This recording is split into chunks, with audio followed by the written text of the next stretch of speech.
4 ಗಂಟೆಗೆ ಚೆನ್ನಮ್ಮಗೆ major cardiac arrest ಆಗಿದೆ. Recovery ಆಗುವ ಹೊತ್ತಲ್ಲೇ ಮೇಜರ್ ಹಾರ್ಟ್ ಅಟ್ಯಾಕ್ ಆಗಿರುವಂತದ್ದು. ಚೆನ್ನಮ್ಮರನ್ನು ಉಳಿಸಲು ಆಸ್ಪತ್ರೆ ವೈದ್ಯರ ತೀವ್ರ ಪ್ರಯತ್ನ ಮಾಡಿದ್ರು. ಆದರೆ ವಿಧಿಯಾಟದ ಮುಂದೆ ಸೋತ ಮಣಿಪಾಲ್ ವೈದ್ಯರು.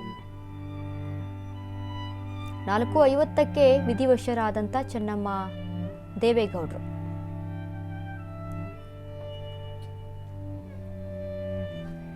ನಾಲ್ಕು ಗಂಟೆಯ ಸುಮಾರಿಗೆ major heart attack, cardiac arrest ಆಗಿರುವಂಥದ್ದು.